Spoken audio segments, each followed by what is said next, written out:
Hello friends, ಇವತ್ತಿನ ದಿವಸ ನಾವು 7ನೇ ತರಗತಿಯ ಗಣಿತ ಪಠ್ಯ ಪುಸ್ತಕದ ತ್ರಿಭುಜ ಮತ್ತು ಅದರ ಗುಣಗಳು ಅನ್ನುವಂತ ಪಾಠದ ಲೆಕ್ಕಗಳನ್ನ ಬಿಡಿಸ್ತಾ ಇದ್ದೀವಿ. ಪ್ರಶ್ನೆ ಹೀಗಿದೆ ನೋಡಿ. ಮುಖ್ಯ ಪ್ರಶ್ನೆ: ಮುಂದಿನ ಚಿತ್ರಗಳಲ್ಲಿ x ನ ಬೆಲೆಯನ್ನ ಕಂಡುಹಿಡಿಯಿರಿ.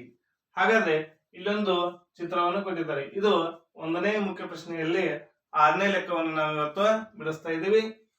ಇದು ನೋಡಿದ ಕೂಡಲೇ ಗೊತ್ತಾಗ್ತಾ ಇದೆ, ಇದೊಂದು ತ್ರಿಭುಜದ ಚಿತ್ರ. ಹಾಗಾಗಿ ಇದು ಎಂತ ತ್ರಿಭುಜ ಅಂದ್ರೆ ಲಂಬಕೋನ ತ್ರಿಭುಜ. ಹಾಗಾದ್ರೆ ಇದು ಲಂಬಕೋನ ತ್ರಿಭುಜ ಅಂತ ನಾವು ಹೇಗೆ ಕಂಡುಹಿಡ್ತೀವಿ ಅಂದಾಗ, ಈ ರೀತಿಯಾಗಿ ಚಿತ್ರ ಇದ್ದಾಗ ಅದು ಏನಾಗ್ತಾ ಇದೆ, ಲಂಬಕೋನ ತ್ರಿಭುಜ ಆಗ್ತಾ ಇದೆ. ಈಗ ನೋಡಿ, ಈ ಒಂದು ಲಂಬಕೋನ ತ್ರಿಭುಜಕ್ಕೆ ನಾವು ಏನ್ ಮಾಡೋಣ, ಹೆಸರನ್ನ ಕೊಡೋಣ. ಹಾಗಾದ್ರೆ ಯಾವ ಹೆಸರನ್ನು ಕೊಡೋಣ ಅಂದಾಗ ನೋಡಿ, ಡಿ ಇ ಎಫ್. ಹೌದಾ? ಇದಕ್ಕೆ ಡಿ ಇ ಎಫ್ ಅನ್ನುವಂತ ಒಂದು ಹೆಸರನ್ನು ಕೊಡ್ತಾ ಇದ್ದೀವಿ. ಹಾಗಾಗಿ ತ್ರಿಭುಜ ಡಿ ಇ ಎಫ್.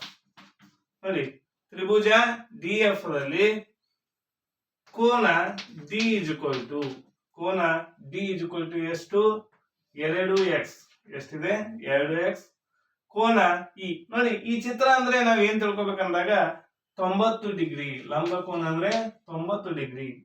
ಆದ್ದರಿಂದ ಕೋನ ಇ ಇಸ್ ಈಕ್ವಲ್ ಟು ಎಷ್ಟು? 90 ಡಿಗ್ರಿ. ಕೋನ E is equal to 90 degree. ಕೋನ ಎಫ್ ಇಸ್ ಈಕ್ವಲ್ ಟು ಎಷ್ಟು? x ಅಂತ ನಾವು ತಿಳ್ಕೊಂಡಿದ್ದೀವಿ. ಈಗ ಇವುಗಳ ಬೆಲೆಗಳನ್ನ ನಾವು ಕಂಡುಹಿಡಿಯಬೇಕಾಗಿದೆ. ಹಾಗಾದ್ರೆ ನೋಡಿ, ತ್ರಿಭುಜದ ಮೂರು ಒಳಕೋನಗಳ ಮೊತ್ತ ಎಷ್ಟಾಗ್ತಾ ಇದೆ? 180 ಡಿಗ್ರಿ ಅಂತ ನಮ್ಗ ಗೊತ್ತಿದೆ. ತ್ರಿಭುಜದ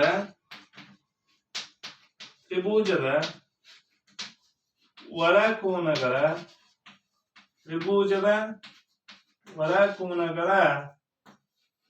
ಮೊತ್ತ ಎಷ್ಟಾಗ್ತಾ ಇದೆ? 180 ಡಿಗ್ರಿ. ಎಷ್ಟಾಗ್ತಾ ಇದೆ? 180 ಡಿಗ್ರಿ. ಆದ್ದರಿಂದ ಕೋನ ಡಿ ಪ್ಲಸ್ ಕೋನ ಇ ಪ್ಲಸ್ ಕೋನ ಎಫ್ ಇಸ್ ಈಕ್ವಲ್ ಟು, ನೋಡಿ ಯಾವ್ಯಾವ ಕೋನಗಳು? ಕೋನ ಡಿ, ಕೋನ ಇ, ಕೋನ ಎಫ್. ಈ ಮೂರು ಕೋನಗಳನ್ನು ಕೂಡಿಸಿದಾಗ ನಮ್ಗೆ ಎಷ್ಟು ಬರಬೇಕು? 180 ಡಿಗ್ರಿ. ಈಗ ನೋಡಿ, ಕೋನ ಡಿ ಅಂದ್ರೆ 2x ಪ್ಲಸ್ ಕೋನ ಇ ಅಂದ್ರೆ 90 ಡಿಗ್ರಿ ಪ್ಲಸ್ ಕೋನ ಎಫ್ ಅಂದ್ರೆ x is equal to 180 degree. ಈಗ ನೋಡಿ, ಇಲ್ಲಿ ಎಕ್ಸ್ ದಿಂದ ಏನೂ ಇಲ್ಲ ಅಂದ್ರೆ 1 ಇರ್ತಾ ಇದೆ. ಎಷ್ಟು ಇರ್ತಾ ಇದೆ? 1 ಇರ್ತಾ ಇದೆ. ಇಲ್ಲಿ 2x, ಇದು 1x. 2x ಕ್ಕೆ 1x ಅನ್ನು ಕೂಡಿಸಿದಾಗ ಎಷ್ಟಾಯ್ತು? 3x ಆಯ್ತು. ಹೌದಾ? Is equal to 180 degree. ಈಗ ನೋಡಿ, ಈ 90 ಡಿಗ್ರಿಯನ್ನ ಬಲಭಾಗಕ್ಕೆ ಕಳಿಸಿಬಿಡೋಣ. ಬಲಭಾಗಕ್ಕೆ ಕಳಿಸಿದಾಗ ಇಲ್ಲಿ ಪ್ಲಸ್ ಇದ್ದದ್ದು ಆ ಕಡೆ ಹೋದಾಗ ಏನಾಗ್ತಾ ಇದೆ? ಮೈನಸ್ ಆಗ್ತಾ ಇದೆ. Minus 90 degree. ಹಾಗಾದ್ರೆ 180ರಲ್ಲಿ 90 ಡಿಗ್ರಿಯನ್ನ ಕಳೆದ್ರೆ ಎಷ್ಟು ಬರ್ತಾ ಇದೆ? 90 ಡಿಗ್ರಿ ಬರ್ತಾ ಇದೆ. ಈಗ ನೋಡಿ, 3x is equal to 90 degree. 3x ಅಂದ್ರೆ 90 ಡಿಗ್ರಿ. ನಮ್ಗೆ x ಬೇಕಾಗಿದೆ. x ಅಂದ್ರೆ ನೋಡಿ, ಇಲ್ಲಿ 3 ಮತ್ತು x ಗಳ ನಡುವೆ ಗುಣಾಕಾರ ಇರ್ತಾ ಇದೆ.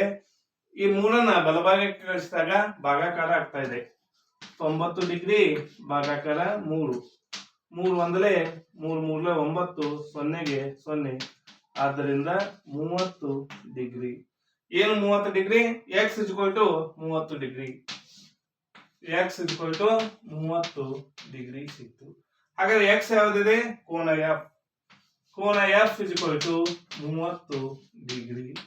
ಅದೇ ರೀತಿಯಲ್ಲಿ 2x ಒಂದಿದೆ ನೋಡಿ. ಹಾಗಾದ್ರೆ 2x ಅಂದ್ರೆ ಏನಂದ್ರೆ 2 ಗುಣಿಸು x. ನೋಡಿ, 2x ಅಂದ್ರೆ 2 ಗುಣಿಸು x. x ಆಗ್ತಿದೆ 30 ಡಿಗ್ರಿ.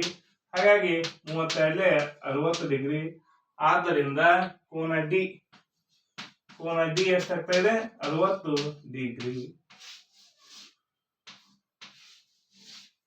ನೋಡಿ, ಕೋನ F is equal to 30 degree, ಕೋನ D is equal to 60 degree ಅಂತೇಳಿ ನಾವು x ಬೆಲೆಯನ್ನ ಕಂಡುಹಿಡಿದಿದ್ದೇವೆ.